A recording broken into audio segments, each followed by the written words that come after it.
강함 되시는 그 주님을 찬양하며 예배하며 나아갑니다. 예수 어린 양 존귀한 그 이름을 이 시간 불러봅니다.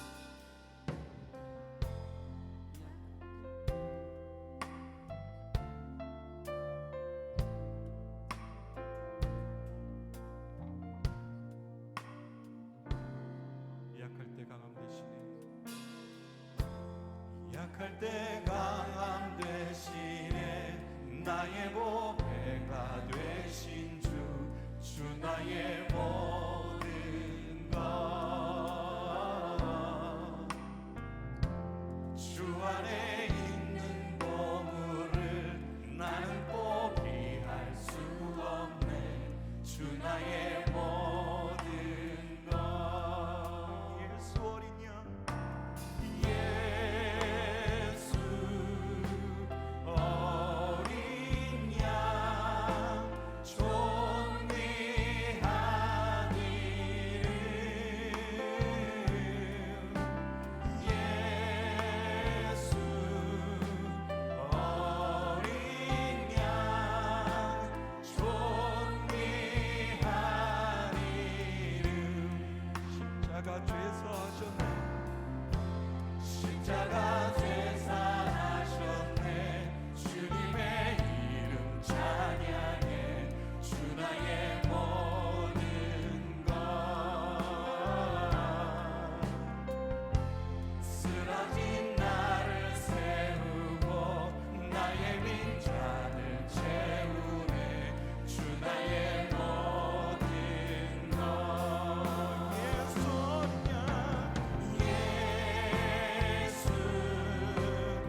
조용히 자리에서 묵상하며 예배를 준비하도록 하겠습니다. 주여, 호산나와 다윗의 자손이여, 우리가 불러 주님을 찬양합니다. 예배합니다. 묵상하며 예배를 준비하도록 하겠습니다.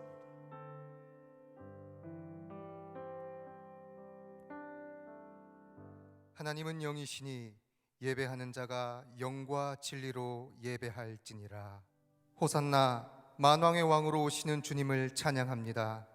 그 옛날 이스라엘 백성들이 종려나무 가지를 흔들며 예수님을 환영하였듯이 저희들도 온 몸과 마음으로 기뻐 찬양하며 주님을 영접하나이다.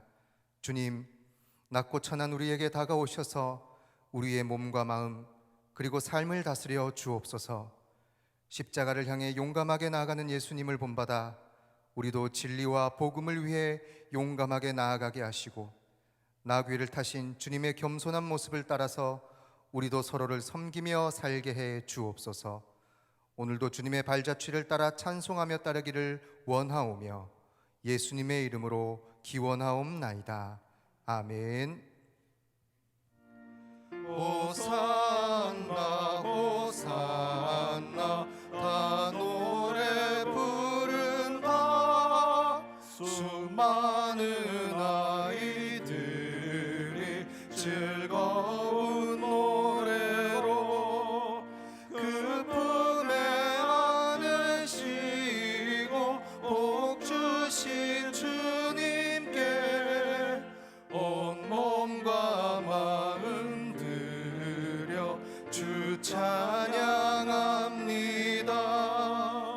저 감람산 길 따라 큰 물이 따르며 그 손엔 종려가지 흔들며 외친다. 만왕의 왕 주 예수 나 귀를 타시고 그 어린이들 노래 다 받아주신다. 호산나 그 옛 노래 우리도 부르자. 주 예수 우리 구주 우리의 전능왕. 온 몸과 마음 다해 목소리 높여서 영원히 기쁜 노래 주 앞에 드리자.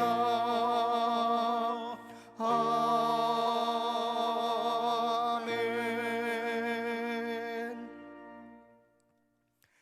다 함께 참회의 기도를 드리겠습니다. 우리를 구원하시고자 고난의 길을 걸으신 주님, 주님께서는 고난을 마다하지 않으시고 십자가를 향해 예루살렘에 입성하셨습니다. 그러나 우리는 우리의 안락함을 위해 고난을 마다하고 우리의 십자가를 버리며 살아가고 있습니다. 주님께서는 성전을 정결하게 하셨습니다. 그러나 우리는 거룩함으로 나아가지 않고 우리의 탐욕을 우리의 삶에 채웠습니다. 주님께서는 열매를 맺지 못한 무화과 나무를 저주하셨습니다. 그러나 우리는 삶 속에 의의 열매가 없었음에도 아무렇지 않게 살아가고 있습니다. 우리는 오늘도 고난은 마다한 채로 부활을 기대하며 주님 앞에 나아온 죄인입니다. 고난 주간에 주님의 발자취를 묵상하며 드리는 우리의 회개를 받으시고 용서해 주옵소서. 이제는 하나님과 나만이 아는 죄를 생각하며 참회의 기도를 계속 드립니다.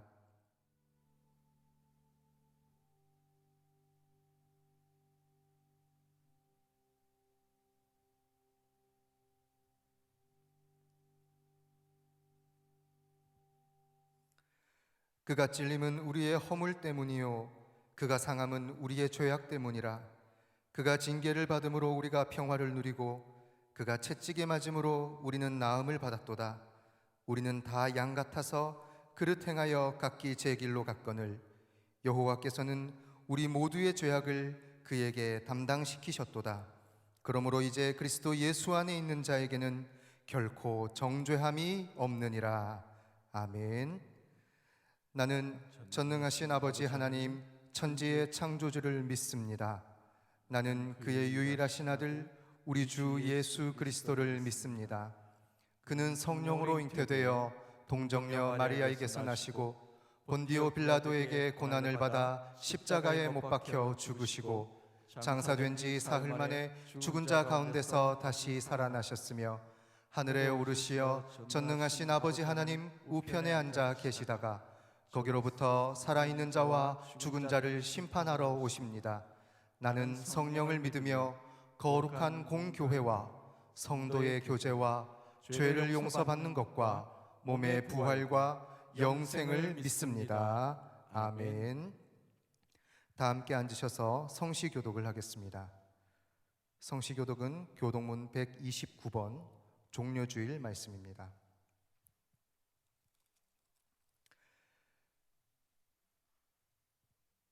시온에 따라 크게 기뻐할지어다.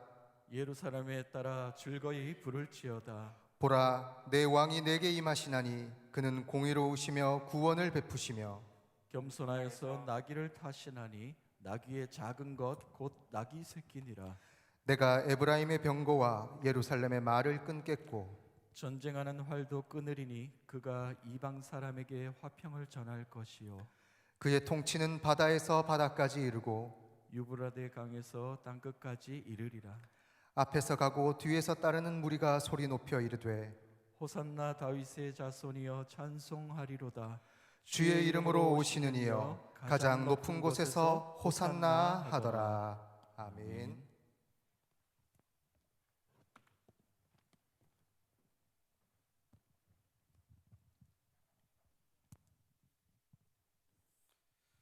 우리 생명의 주인이시며 살아계신 하나님, 죽을 수밖에 없는 저희들을 구원하시려고 우리의 죄를 대속하여 십자가의 고난을 받으신 주님께 찬양과 영광을 올립니다.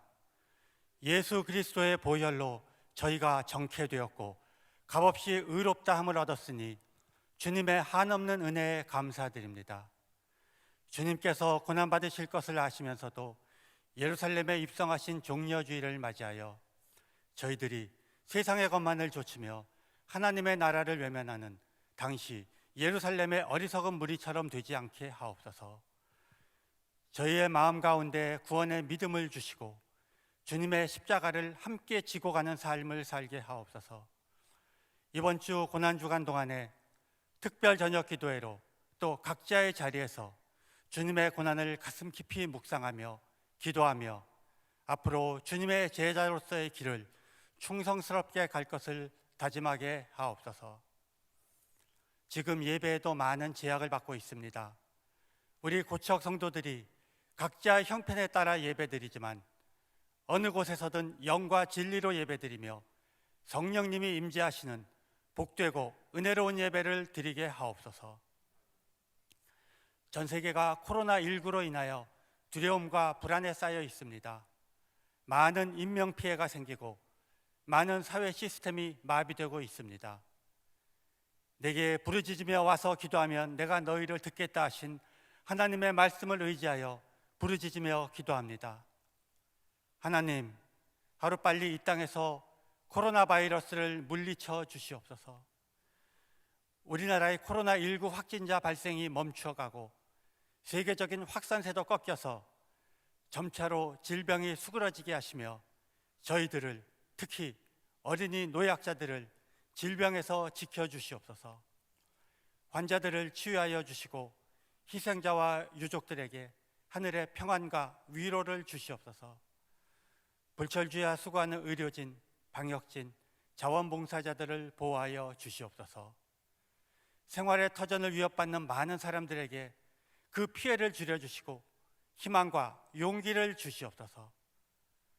코로나19 사태가 하루빨리 종식되어 예배가 회복되고 일상이 회복되고 모든 것이 제자리를 찾게 하옵소서. 조재호 위임 목사님을 붙들어 주셔서 이 어려운 시기에 우리 고척교회는 물론 한국교회를 위하여 준비된 주의 일꾼으로 사용하여 주시옵소서. 정확한 판단과 현명한 대처로 대외적인 어려움 없이 예배를 지키고 어려운 교회들을 지키며 나아가 사회에 위로를 주는 역할까지도 감당할 수 있는 역량과 능력을 주시옵소서. 또 오늘 단위에서 말씀을 선포하실 때 성령의 충만함을 주셔서 그 말씀을 통하여 저희가 예수님의 고난의 의미를 깨닫고 지금 처한 어려움을 극복할 수 있는 힘을 얻게 하옵소서. 하나님께 올리는 주양기 권사 중찬단과 찬양팀의 찬양을 즐겨 받으시고 은혜와 감동이 넘치는 찬양이 그들의 삶에 항상 함께하게 하옵소서. 우리를 구원하신 예수 그리스도의 이름으로 기도합니다. 아멘. 오늘 우리에게 주시는 하나님의 말씀은 마태복음 21장 1절로부터 11절 말씀입니다. 신약 34면입니다. 마태복음 21장 1절로부터 11절 말씀, 하나님의 말씀을 봉독하겠습니다. 그들이 예루살렘에 가까이 가서 감람산 벳바게에 이르렀을 때에 예수께서 두 제자를 보내시며 이르시되 너희는 맞은편 마을로 가라. 그리하면 곧 매인 나귀와 나귀 새끼가 함께 있는 것을 보리니 풀어 내게로 끌고 오라. 만일 누가 무슨 말을 하거든 주가 쓰시겠다 하라. 그리하면 즉시 보내리라 하시니 이는 선지자를 통하여 하신 말씀을 이루려 하심이라. 일러스되 시온 딸에게 이르기를 내 왕이 내게 임하나니 그는 겸손하여 나귀 곧 멍에 매는 짐승의 새끼를 탔도다 하라 하였느니라. 제자들이 가서 예수께서 명하신 대로 하여 나귀와 나귀 새끼를 끌고 와서 자기들의 겉옷을 그 위에 얹음에 예수께서 그 위에 타시니 무리의 대다수는 그들의 겉옷을 길에 펴고 다른 이들은 나뭇가지를 베어 길에 펴고 앞에서 가고 뒤에서 따르는 무리가 소리 높여 이르되 호산나 다윗의 자손이여 찬송하리로다. 주의 이름으로 오시는 이여 가장 높은 곳에서 호산나 하더라. 예수께서 예루살렘에 들어가시니 온 성이 소동하여 이르되 이는 누구냐 하거늘 무리가 이르되 갈릴리 나사렛에서 나온 선지자 예수라 하니라. 아멘. 이 시간은 주향기 권사 중찬단에서 찬양으로 하나님께 영광 올려드리겠습니다.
주양기 감사하고 또 매주일 우리 찬양팀도 고맙고 악기 또 목소리로 감사합니다.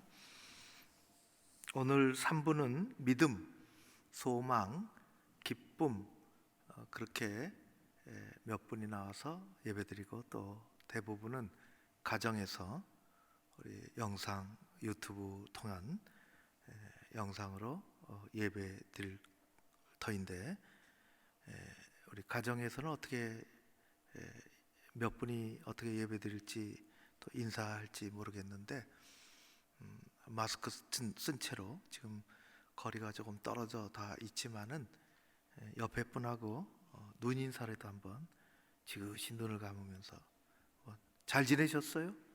평안하십니까? 안전하십니까? 잘 나오셨습니다.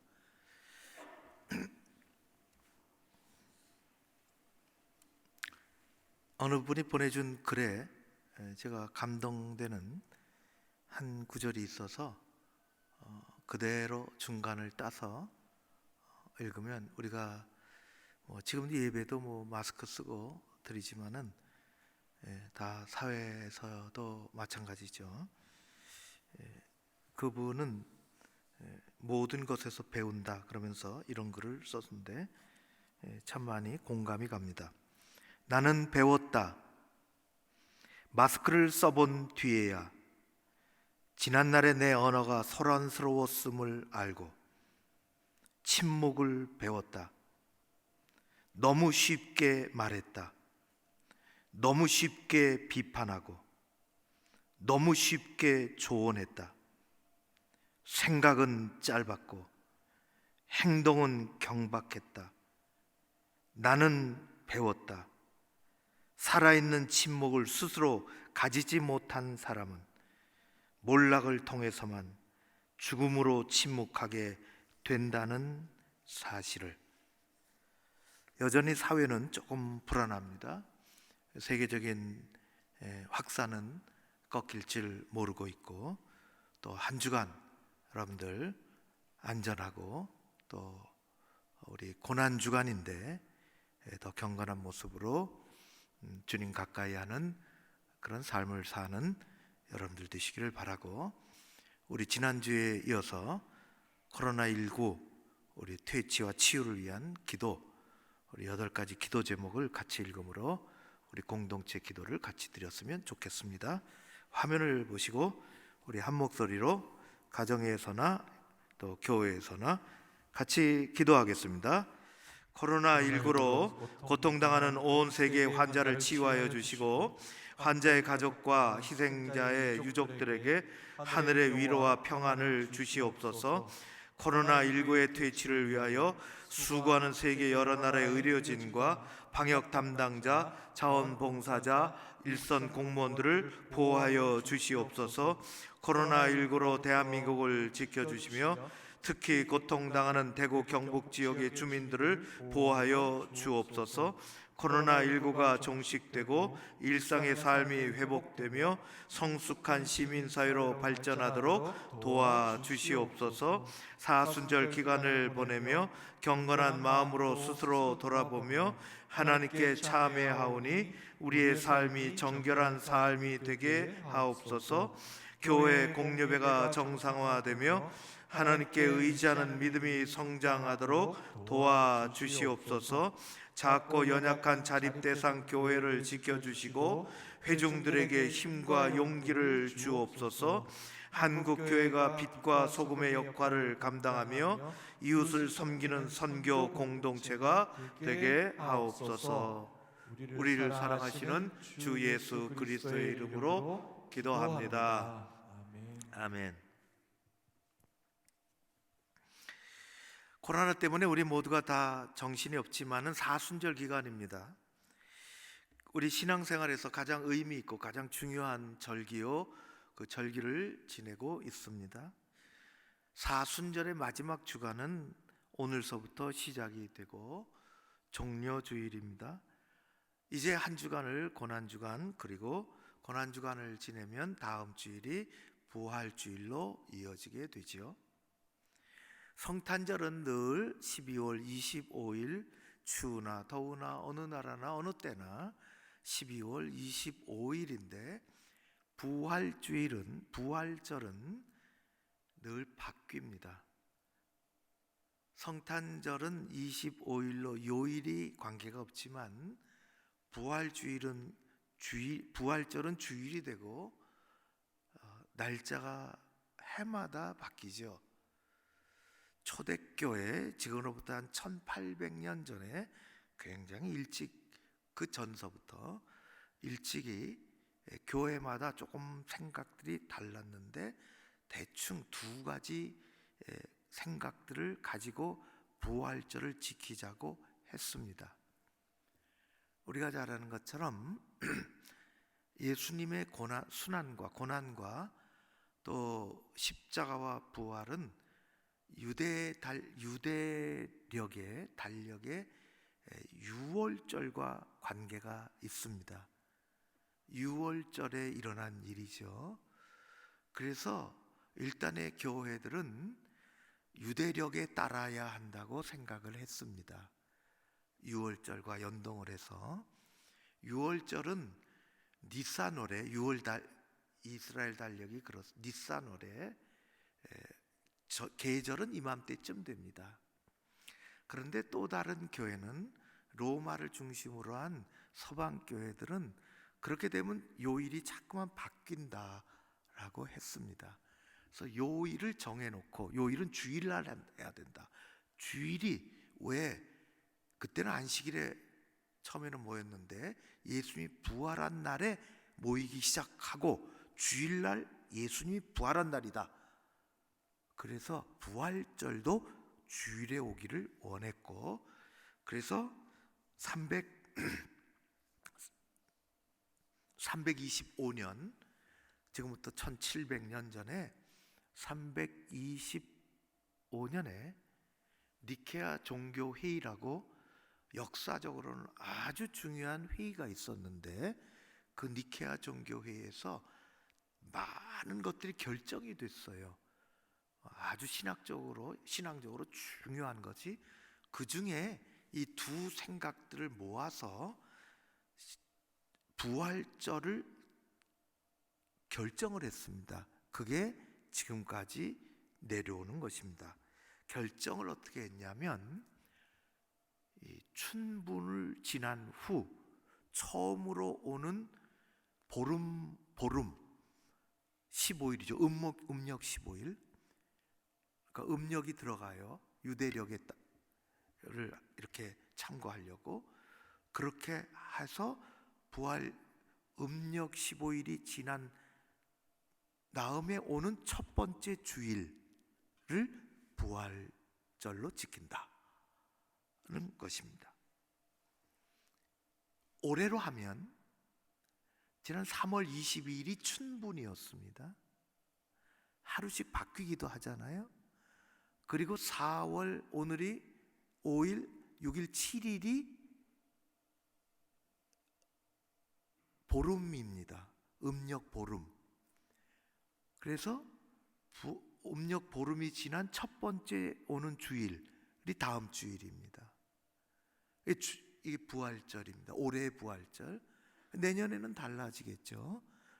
보름이 빨리 오기도 하고 늦게 오기도 하고 그래서 빠를 때는 3월 말에 부활절이 오기도 하고 늦을 때는 요번보다 훨씬 더 늦는 3월 15일이 지나간 때도 부활절이 와요. 춘분이 지난 첫 번째 보름이 지난 첫 번째 주일입니다. 그래서 다 정해져 있어요.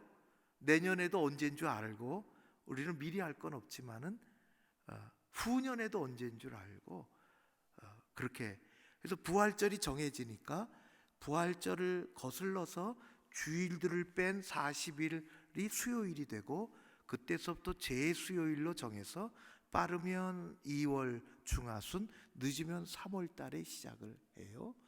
그렇게 해서 제수요일서부터 주일을 뺀 40일까지가 부활주일 전까지 되는 거고 그렇게 해서 한 주 전을 사순절이라 그러고 그 부활절의 한 주 전을 종려주일이라고 하고 오늘, 그리고 종려주일과 부활절의 사이에 있는 한 주간을 순환주일 주간 혹은 고난주간이라고 하는 것입니다. 이 전통을 거의 2000년 가까이 지켜오고 있는 것입니다.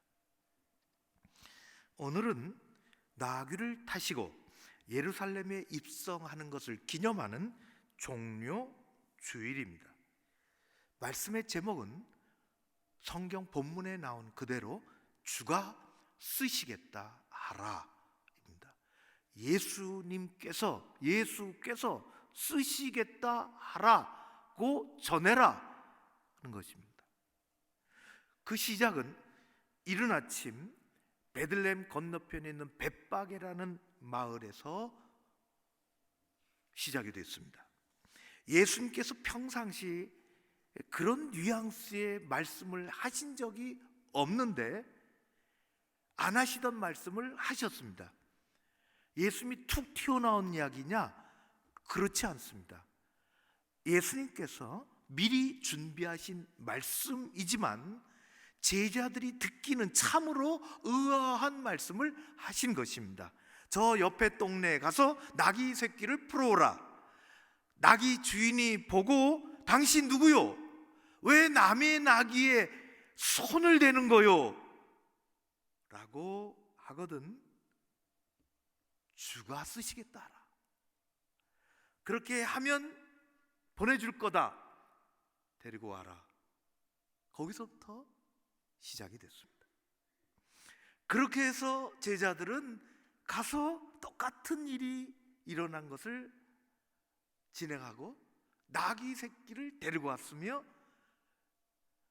그리고 제자들이 겉옷을 벗어서 타고 가실 것이니까 그 나귀의 등에 걸쳐놓고 예수님은 그다지 볼품이 없는 나귀 새끼에 올라타시고, 어느 그림을 보면 충분히 상상할 수 있는 것처럼 다리가 끌릴 정도로 사람들이, 따르는 사람들이 한 사람 두 사람 생기기 시작했으며 많은 사람들이 따라가면서 이 광경이 무엇인가 머릿속에 그려졌기 때문에 그들은 나무가지를 꺾어, 그 당시 주변에 있었던 나무가지가 종려나무 가지를 꺾어서 붙어있는 이파리를 흔들며 환호를 하고 뒤따라 거리의 행렬이 시작이 됐습니다. 그래서 종려주일이라고 이름을 붙였습니다. 이 모습은 사람들이 누가 말한 것도 아닌데도 불구하고 종려나무 가지를 꺾어서 흔든 것처럼 사람들의 머릿속에 여러 가지 생각을 하게 만들었습니다.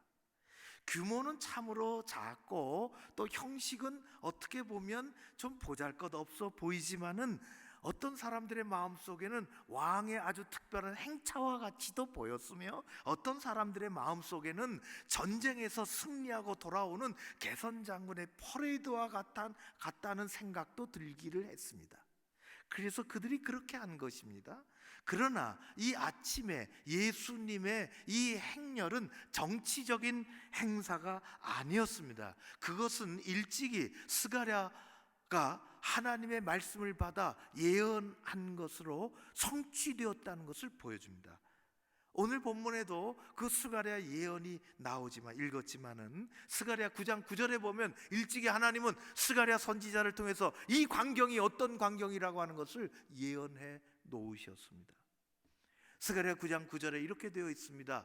시온에 따라 크게 기뻐할지어다. 예루살렘에 따라 즐거이 부를지어다.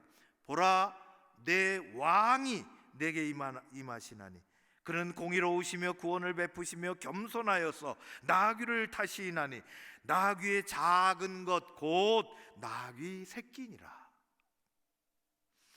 왕으로 오시는 메시아에 관한 하나님의 이 계시가 지금 그 사람들의 눈에 어떻게 비칠지는 모르지만 지금 일어나고 성취되고 있다는 것입니다. 예수 그리스도 그분은 하나님이 보내신, 스가랴 선지자가 말한 것처럼 하나님이 보내신 왕으로 오셨습니다. 오셨다는 것입니다. 왕으로 하나님이 보내셨습니다. 만왕의 왕으로. 그분은 이 세상 나라의 왕이 아니라 온 인류의 왕으로, 역사와 우주를 지배하는 왕으로, 만왕의 왕으로 이 땅에 오신 것입니다. 그분은 죄를 다스리시는 왕이시요, 생명을 살리는 왕이시요, 영원한 세계를 이 제한된 세상 가운데 가지고 들어오시는 왕으로 오셨습니다. 그것을 이제 세상에 보여주시는 것입니다. 그 행렬의 절정은 십자가요, 부활입니다. 그러나 그 출발은 지금 바로 나귀를 타고 예루살렘 성으로 오르는 이것인 것입니다. 이 거룩한 역사의 시작은 바로 나귀를 끌고 오는 것에서부터 시작이 됩니다. 나귀를 끌고 오는 것, 예수께서 제자들에게 가르쳐 주신 한마디, 그 한마디로부터 시작이 됩니다. 가서 나귀를 끌고 와라. 주가 쓰시겠다 하라.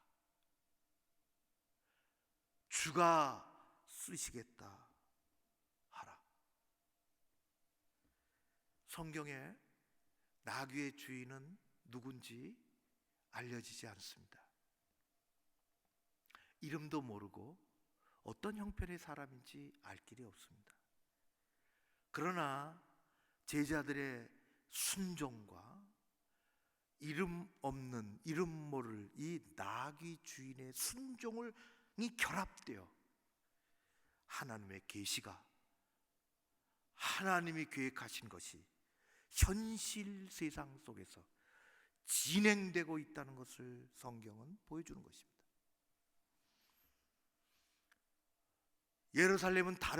예루살렘으로 예수님이 입성하시면서 굳이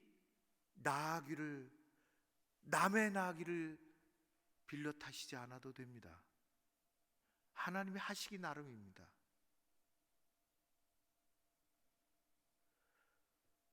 하나님이 하늘에서 백마를 12마리 준비해서 황금마차 준비해 놓고 세상으로 보내서 예수님을 태워 왕으로 온다고 세상 사람들이 넋이 빠질 겁니다. 저 왕궁에 있던, 소문을 듣던 헤롯 왕은 이게 무슨 일인가 혼비백산해 갖고 달려 나올지 모릅니다. 화려한 옷을 입고 평상시 거들먹거리던 제사장들과 서기관들은 나와서 이게 어떻게 된 일인지 알 수 없어 당황하고 우왕좌왕하다 허리를 굽힐지 모릅니다. 로마에서 보내서 예루살렘에 소요가 나지 않도록 예루살렘을 지키라고 주둔해 있던 로마 기병대장과 병사들은 창과 칼을 들고 나와서 상황 파악을 하기 위해서 하다가 12마리 백마가 끄는 황금마차를 보고 도열에 섰을지도 모를 일입니다. 그러나 성경은, 하나님은 그렇게 하시지 않으셨습니다. 하나님은 그렇게 일하시지 않으셨습니다. 그것은 하나님의 방식이 아닙니다. 성경에 하나님은 언제나 현장에서 사람을 통해서 일하십니다. 여러분, 하나님은 언제나 현장의 사람을 통해서 일하십니다. 언제나 그렇습니다. 언제나 하나님은 그렇습니다. 하나님의 방식은, 하나님은 하늘에서 해결책을 가지고 오시는 것이 아니라 이 땅에서 사람의 순종, 그 사람의 믿음, 그 사람의 순종을 통하여 길을 내시는 분이십니다. 언제나 그렇습니다. 예수님이 다니시는 곳에 갈릴리 사람들이 많이 쫓아다녔습니다. 사람들이. 어느 날 갈릴리 바닷가 저 북쪽의 언덕 위에 수많은 사람들이 모여서 예수님의 말씀을 듣고 있었지요. 때가 지났습니다. 점심때가 훨씬 지나 배가 많이 고팠습니다.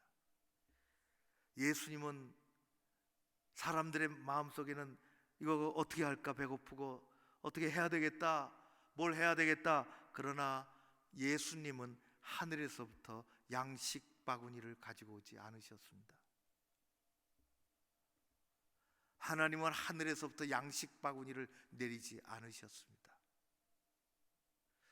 보잘것없어 보이는 작은 아이의 작은 손에 들려져 있는 메마른 떡 몇 조각, 손가락같이 가느다란 마른 생선 2개 가지고 예수님은 현장에서 일하셨습니다.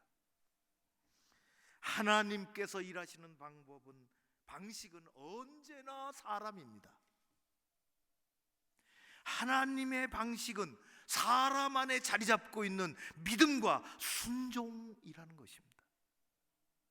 그거 외에 없습니다. 하나님은 늘 그렇게 하셨어요.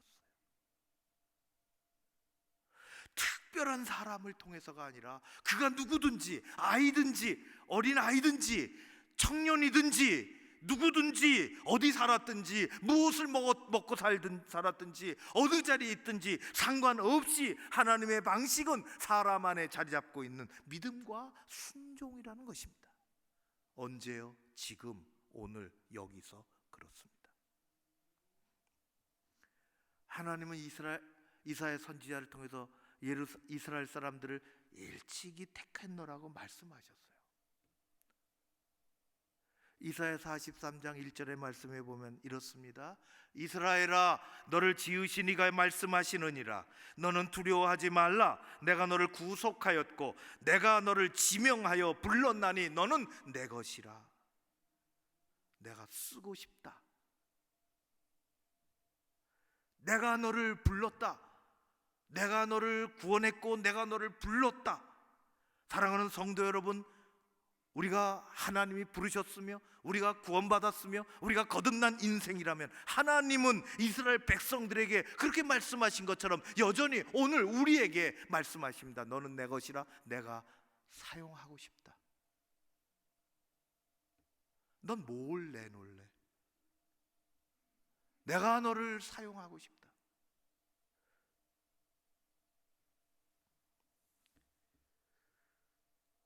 우리는 언젠가는 생의 끝에 가 있게 됩니다. 그건 언제인지는 누구도 모르죠. 세상에 수많은 사람들이 수말레 만가지 길을 삽니다. 문화도 다르고 나라도 다르고 사는 형편도 다르고 생각도 다르고 음식도 다르고 먹는 사는 곳도 다르고. 그런데 누구든지 살다가 수말레 길에서 살다가 생애 거의 끝에 가면 한 길로 모입니다. 모두가 모입니다. 그리고 모인 그곳에서는 삶이 얼마 남지 않아 인생의 소회를 밝힙니다. 인생의 소회. 남기고 싶은 말이 무엇입니까?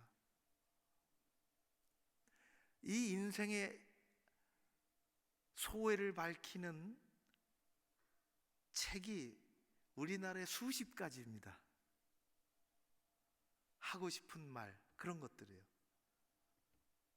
하고 싶은 말.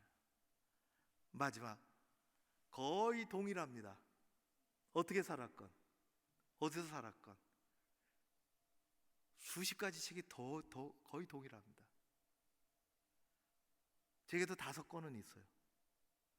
그런 거 보면 우리도 이리 살고 저리 살지만은 끄트머리 가서는 동일한 곳에서 모이고 동일한 말을 할 것입니다.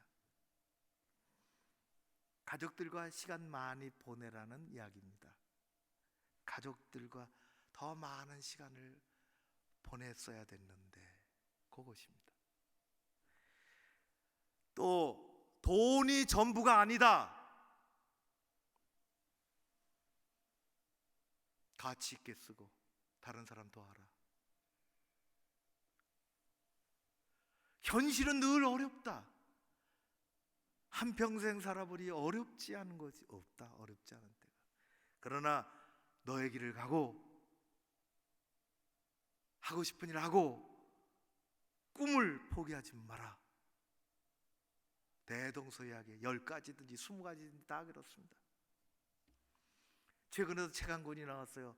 암병동에서 일하는 한 간호사가 임종을 앞둔 환자들에게 인생에 가장 후회되는 일이 무엇입니까? 라고 물었는데 중요한 것 몇 가지 중에 공통된 대답은 이것입니다. 내 인생 뒤돌아보니 가장 후회된 것은 내가 무슨 일을 하다가 실패하고 실수한 것이 아니라, 내 인생 뒤돌아보니 가장 후회되는 것은 내가 일을 해서 그것 실패하고 실수한 것이 아니라 해야 할 일을 하지 않은 것에 대해 후회한다. 해야 될 일을 안 한 것이 후회가 된다는 것입니다. 그때 꼭 그 일을 했어야 했는데, 내가 뒤로 빼지 않고 했어야 하는데, 내가 용기를 좀 더 냈어야 하는데. 어떤 사회학자의 연구에 의하면 성인의 80% 이상은 정도의 차이는 있겠지만은 열등감에 잡혀 있다고 합니다. 정도의 차이가 있죠. 그래서 이 열등감이 결핍을 갖고 오기 때문에 결핍 욕구가 있어서 자기가 가지고 있는 장점을 좋게 활용하기보다는 이 없는 것, 부족한 것 때문에 못한다는 것입니다. 인생을 허비하는 것이에요. 제가 가만히 생각해 봤습니다. 우리 인생에 어느 누구도 이 세상에 장점만 가지고 있는 사람 없습니다. 누가 환상적으로 보입니까? 안 그렇습니다. 텔레비전에 나와서 젊은이들을 이렇게 화려하게 눈여기 보이고 화려하게 노래하고 뒤에 가서는 뭐 화장실에서 약 먹고 쓰러져요. 모든 사람이 장점만 가지고 있지 않습니다. 장점만 가지고 있는 사람 없어요. 단점만 가지고 있는 사람도 없습니다. 다 장점도 있고 단점도 있어요. 차이는 뭐냐? 그것을 활용하지 못한다는 것입니다. 세상 말로 하면 자신감이 없어서, 열등감 때문에, 우리로 얘기하면 믿음이 없어서. 하나님은 내가 쓰기를 원한다고 말씀하십니다. 내가 쓰기를 원한다. 하나님께서는 여러분에게 지금도 여러 경로를 통하여, 여러 사건을 통해서, 여러 사람을 통해서 말씀하십니다. 내가 너를 쓰기를 원하노라. 내가 너를 아름답고 거룩한 나의 일에 함께하기를 원하노라. 하나님은 이스라엘 백성들의 이스라엘의 역사를 새롭게 바꾸기 위하여 사울을 버리시고 다윗을 택하셨습니다. 사울이 여전히 왕이지만 일찍이 버리셨어요. 하나님이 버리시면 깨끗하게 버리십니다. 여전히 사울이 왕에 있음에도 불구하고 선지자 사무엘을 통해서 저 시골 구석의 이새의 집으로 가라고 했습니다. 왜? 거기에 청년 다윗이 있기 때문입니다. 하나님은 이새의 아들, 말제 아들 다윗을 원하셨습니다. 쓰기를 원하셨습니다. 볼품없어 보이는 어린 다윗에게 그래서 기름 부으라고 하셨어요. 내가 쓰겠노라 하시는 것입니다. 여러분, 성령의 기름 부음을 받으시기를 바랍니다. 우리가 하나님의 기름 부음을 받아야 쓰임 받습니다. 하나님이 스스로 그 일을 마치시고 사무엘 선지자의 입을 통해서 하나님은 어떤 분이신지를 말씀하셨습니다. 이게 귀합니다. 사무엘상 16장 7절의 말씀입니다. 여호와께서 사무엘에게 이르시되 그의 용모와 키를 보지 말라. 사회적인 조건이 외모가 일하는 거 아니다. 내가 이미 사울을 버렸노라. 그는 지금 형식상 왕이지만 내가 버렸노라. 내가 보는 것은 사람과 같지 아니하니 사람은 외모를 보거니와 나 여호와는 중심을 보느니라. 그 중심에 뭐를 보실까요? 믿음과 순종입니다. 하나님이 쓰시는 인생이 이것입니다. 키가 작고 체격이 왜소했던, 어디를 봐도 볼품이 없어 보였던 마더 테레사, 그는 제가 읽은 책에 스스로를 가르쳐서 얘기했습니다. 나는 몽당연필이라고. 나는 몽당연필입니다. 그러나 하나님 손에 붙잡힌 몽당연필입니다. 하나님이 쓰시는 인생은 가치가 있고 복되며 행복합니다. 하나님은 쓰시기를 원하십니다. 그가 부름받았다면, 그가 택함받았다면, 그가 구원받았다면, 그가 거듭났다면, 그가 기름 부음을 받았다면 하나님은 쓰십니다. 이름이 있든지 없든지, 무엇을 가졌든지 못 가졌든지, 그것이 짐승이든지 그것이 식물이든지, 한낱 사람 발에 채이는 돌짝이라도, 그가 건강하든지 그렇지 못하든지 상관없이 하나님은 사용하시고 사용하시기를 원하십니다. 천지를 창조하셨습니다. 하나님이 시간을 만드셨다는 것입니다. 시간을 지배하시는 분 하나님이십니다. 하나님은 시간을 만드시고 지배하시는 그분이 우리에게 시간을 주셨습니다. 제한된 기회를 주셨지요. 그리고 그것을 만드시고 주신 하나님은 우리가 그 시간을, 그 기회를 하나님께 비로소 드릴 때에 하나님은 그것을 사용하십니다. 하나님은 재물도 주셨습니다. 하나님은 건강도 주셨습니다. 주신 분이 마음대로 하지 않습니다. 우리가 그 시간을 드리고 재물을 드리고 건강을 드릴 때에 비로소 하나님은 그것을 사용하십니다. 엄청나게 사용하십니다. 하나님은 우리의 인생의 주인이십니다. 우리가 믿음으로 순종할 때 하나님은 사용하십니다. 만왕의 왕으로 예루살렘으로 들어가시는 예수 그리스도, 그 시작은 주가 쓰시겠다 하라, 그 말에서부터 시작이 됐습니다. 하나님이 하시면 그 가치는 비로소 위대하게 살아납니다. 사랑하는 성도 여러분, 여러분 인생에 어디까지 와 계십니까? 기회가 있다고 생각하십니까? 아직도 기도하십니까? 하나님이 쓰시는 인생은 얼마나 복되고 가치 있고 아름다운지 모릅니다. 여러분을 향하여, 우리를 향하여, 교회를 향하여 오늘도 말씀하십니다. 주가 쓰시겠다 하라. 너는 내 것이라, 내가 쓰고 싶다. 시간을 들이십시오. 기회를 들이십시오. 지나가면 없습니다. 오늘 하십시오. 재물을 들이십시오. 내가 다 쓰고 나면 드릴 게 없습니다. 건강을 들이십시오. 우리 안에 중심을 보시는 하나님, 믿음과 순종의 길에서 하나님은 우리를 쓰시는, 그래서 우리의 인생을 아름답게 만드실 줄로 믿습니다. 복된 여러분의 생애가, 또 한 주간 저녁 기도회가 있습니다. 누구든지 올 수 있습니다. 넉넉하게 뛰어서 앉을 수 있습니다. 하나님께서 주시는 귀한 말씀을 듣고 이 시대에 승리하는 여러분들 되시기를 주의 이름으로 축원합니다. 고마우신 아버지 하나님을 찬양합니다. 내가 쓰고 싶다, 주가 쓰시겠다 하라, 우리 안에 말씀하시는 주님, 우리 중심에 믿음과 순종과 겸손을 집어넣어 주옵소서. 현장에서 쓰시는 하나님, 우리가 예비된 종으로 주님 아름답고 소중하고 편하게 쓰시는 도구가 되어 후회 없이 복되게 살아가는 하나님의 종으로 든든하게 서가게 하여 주시옵소서.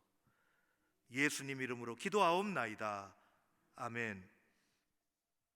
나같이 일어서셔서 찬양을 드리고 예배 마친 다음에 이곳에 계신 분들은 우리 재직회로 잠시 모이도록 하겠습니다.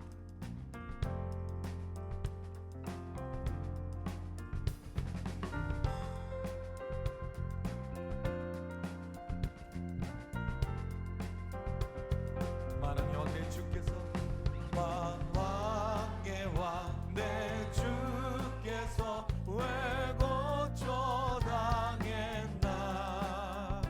이 벌레 같은 날 위해 그 보혈 흘렸네. 십자가 내가 처음 볼 때에 나의 맘에 큰 고통 사라져. 오늘 믿고서 내는 밝았네. 참 내 기쁨 영원하도다. 주 십자가 못 박힘은 속죄함 아닌가.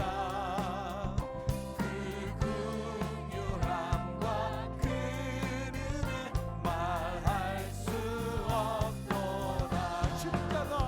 십자가 내가 처음 볼 때에 나의 맘에 큰 고통 사라져.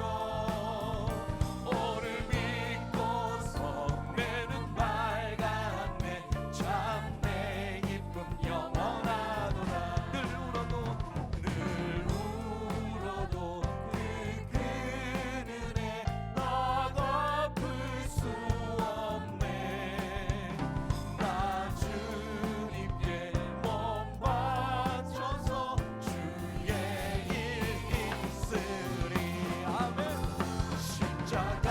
십자가 내가 처음 볼 때에 나의 맘에 큰 고통 사라져.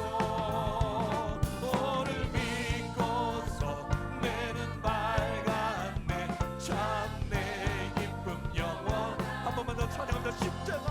십자가 내가 처음 볼 때에 나의 맘에 큰 고통 사라져. 오늘 믿고서 내는 밝았네. 참 내 기쁨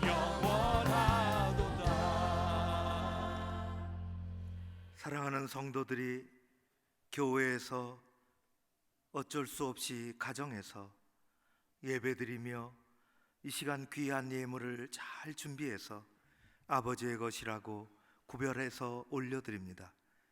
아버지 하나님, 우리의 손에 주신 것 주님께 드려지는 여기 11조를 받아 주시옵소서. 여기 감사 헌금을 받아 주시옵소서. 매주일 드리는 11조와 그리고 작정한 헌금들이 여기 있습니다. 주의 것이오니 구별해 드리는 손길들마다 그 삶의 주인이 되어 주옵시고 이 한 주간 동안 또 한 달 동안도 거룩한 은혜로 함께하여 주옵소서. 아버지께 찬양드리며 감사하는 일들이 주의 백성들 가정 가운데 더 많아지게 하옵시고 대한민국을 치료해 주시고 강건하게 지켜 주시옵소서. 지금은 만왕의 왕으로 오신 우리 주 예수 그리스도의 은혜와 좋으신 우리 아버지 하나님 크신 사랑하심과 성령님의 교통하심이 여기 머리 숙인 사랑하는 주의 백성들 한 사람 한 사람 위에 저들의 가정과 또 일터 위에 간절한 기도 제목 가운데 우리 교회와 선교지들 가운데 대한민국과 저 북한 땅 위에 함께 하옵시기를 간절히 축원하옵나이다. 아멘.